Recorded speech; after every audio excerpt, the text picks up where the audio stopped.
She stood in the cereal aisle of a grocery store outside Portland, a store she had shopped in for over 20 years before her move, and found herself unable to move for nearly a full minute, overwhelmed by what she later described as a genuinely disorienting excess of choice. Dozens of nearly identical cereal options stretching in both directions, in a moment that surprised her considerably more than anything she had experienced during her original culture shock arriving in the Philippines 3 years earlier. She had flown home for what was meant to be a straightforward 6-week visit, to see her son's family and attend a niece's wedding. She left after 17 days, her return ticket rebooked twice, having concluded, with a clarity that troubled her almost as much as it clarified anything, that the place she had spent 61 years calling home no longer functioned as home in any way she could locate or explain adequately to the people who loved her, and were, understandably, confused by her early departure. She had relocated to a mid-sized city in the Philippines 3 years earlier, following a fairly conventional retirement calculation, comparing her fixed income against the cost of living in various American cities against the cost of living abroad, and settling on the move for reasons that were, at the time, almost entirely financial and practical, rather than adventurous or romantic. The transition, by her own account, had been reasonably smooth, involving the expected early difficulties, homesickness, logistical confusion, a period of genuine loneliness before building a social circle, but nothing that had struck her, at the time, as any kind of permanent transformation of her identity or her sense of belonging. She had simply assumed, without examining the assumption particularly closely, that she remained, at her core, an American who happened to currently be living abroad, someone for whom a return trip would function essentially as a comfortable homecoming, interrupted temporarily by an interesting extended stay elsewhere. The disorientation began, she said, before she had even left the airport on her arrival day, a specific and immediate reaction to the sheer scale and speed of everything around her, the size of the vehicles in the parking area, the volume and pace of announcements over the terminal speaker system, a general sensory intensity that she had apparently, without noticing it happening, become genuinely unaccustomed to during 3 years in a considerably quieter and more measured daily environment. She had expected some adjustment period, the way she had expected one when she first arrived in the Philippines, but she had not anticipated the specific quality of what she actually experienced, which felt less like mild disorientation and more like a genuine and unsettling sense of having become, in some meaningful way, a stranger to a place that should have been, by every logical measure, more familiar to her than anywhere else on earth. The grocery store moment, she said, was the specific incident that forced her to take the broader feeling seriously, rather than dismissing it as ordinary jet lag or travel fatigue. Standing in that cereal aisle, faced with what she estimated at over 60 distinct options, where her local market in the Philippines might offer 6 or 7, she found herself experiencing something closer to genuine anxiety than simple indecision, a specific and physical discomfort she associated, upon later reflection, with having spent 3 years in an environment where daily choices, food, transportation, social obligations, had become considerably simpler and less cognitively demanding than she had previously recognized American consumer life to be.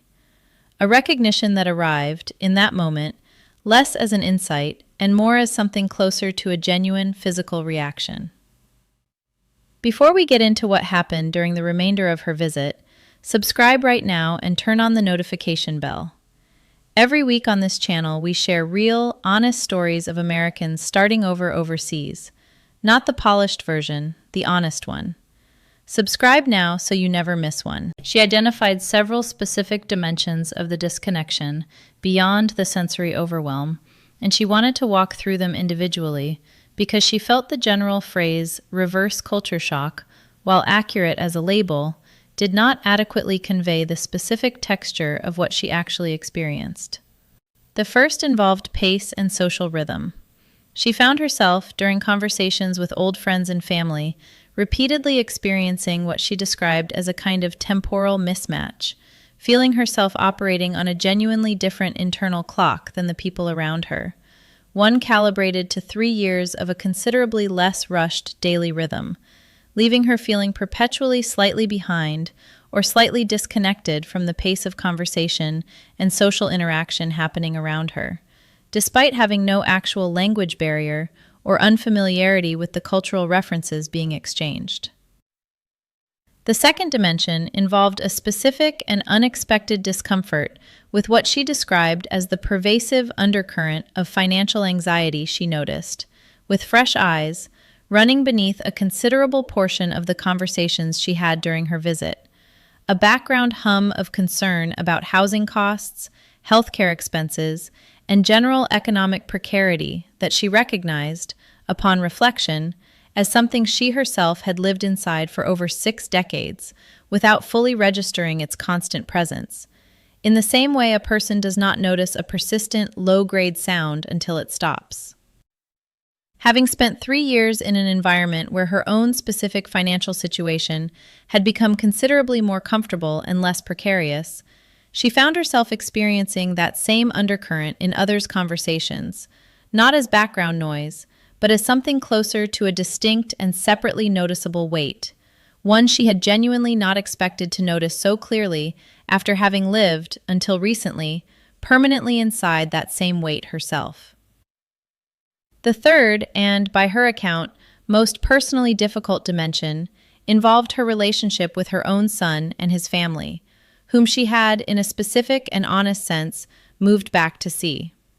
She loved them without qualification, and the visit itself, in terms of actual family connection, was genuinely warm and successful by any conventional measure.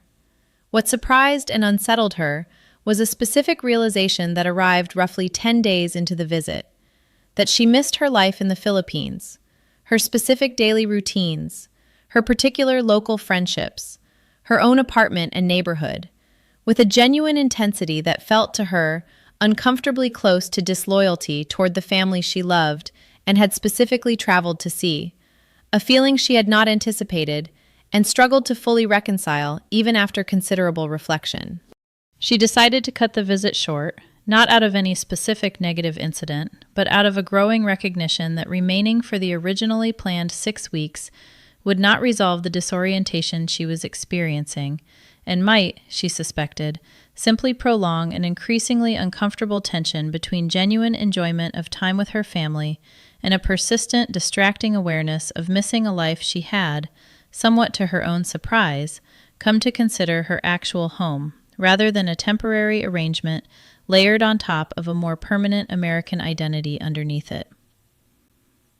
She wanted to be direct about how this realization affected her going forward, because she said the easy narrative arc would end simply with the tidy conclusion that she had found her true home abroad and could now proceed with uncomplicated clarity, a conclusion she actively resisted as an accurate description of her actual, more complicated situation. She loves her son and his family genuinely and completely, and the specific tension between that love and her equally genuine sense of belonging in the Philippines has not resolved itself cleanly, but rather become something she has learned to hold simultaneously, rather than expecting one to eventually cancel out or supersede the other. She has since restructured her annual visits, coming for shorter and more frequent stays, generally 2 to 3 weeks at a time, rather than the single extended visit she had originally planned, a change she credited with making each individual visit considerably more enjoyable, having removed the specific pressure of trying to sustain an extended stay inside an environment that, however much she loved the people in it, no longer functioned for her the way home is generally expected to function. When asked what she would tell someone considering a similar move who assumed, as she once had, that a return visit home would function as an uncomplicated homecoming, regardless of how long they had been away, her answer focused on a specific reframe she wished someone had offered her before her own visit. She said the question worth asking honestly before an extended relocation is not simply whether you can build a satisfying life somewhere else, a question most retirement planning content addresses reasonably well, but a considerably less discussed second question, whether you are prepared for the possibility that the place you are leaving may, over enough time, stop functioning as home in the specific emotional and practical sense that word implies, even while the people you love there remain exactly as loved as they always were. That outcome, she said, is not something to fear or specifically avoid, but it is worth genuinely anticipating rather than discovering, as she did, standing disoriented in a cereal aisle, considerably more unsettled by that recognition than by anything her original move abroad had asked of her. If you are watching this and are living abroad, or considering it, and have assumed that home will simply remain wherever you grew up, regardless of how long you are away, she wanted to leave you with the specific question that her cereal aisle moment eventually crystallized for her. It is worth asking yourself honestly, before you need the answer under the specific pressure of a difficult visit, what you would actually do if the place you left stopped feeling like home while you were away, and the place you moved to began to feel like the only home you genuinely recognize. That is not a question with a single correct answer, and her own answer, holding both places imperfectly and simultaneously, rather than fully choosing one, may not be the answer that works for everyone. But she said the question itself deserves consideration well before the moment it arrives uninvited, the way it arrived for her, in a grocery store aisle she had once known by heart. Subscribe to Second Life Abroad and turn on the notification bell. Share this with someone you know who is living abroad and has not yet considered what a return visit home might actually feel like after enough time has passed. We will see you in the next one. There is a specific practical dimension of this experience she wanted addressed, because she said it is the part most people ask about once they hear the emotional shape of her story, curious whether the disorientation was purely psychological or whether it reflected something more concrete about her actual financial and logistical position that had shifted during her 3 years away. She confirmed it was, in fact, both, and wanted to walk through the financial piece specifically because she felt it reinforced, rather than contradicted, the emotional experience she had described. During her visit, she had, out of genuine curiosity rather than any serious intention to move back, priced out what reestablishing a comparable American life would actually cost against her current fixed income, and found the numbers considerably less favorable than they had been 3 years earlier, driven by a combination of continued housing cost increases in her former region and healthcare premium increases that had outpaced her Social Security cost of living adjustments during the same period. She said encountering those specific numbers during the same visit as her emotional disorientation created a kind of compounding effect, where the practical reality reinforced the psychological one, making the specific sense of no longer quite belonging feel less like a purely internal or sentimental reaction, and more like an accurate reading of an actual, measurable shift in her circumstances relative to the place she had left, one that had occurred gradually and largely invisibly while she was living her daily life an ocean away. She also wanted to address a specific concern she said she has heard from other Americans living abroad who have described similar experiences to her own. A worry that acknowledging this kind of disorientation somehow constitutes an admission of failure,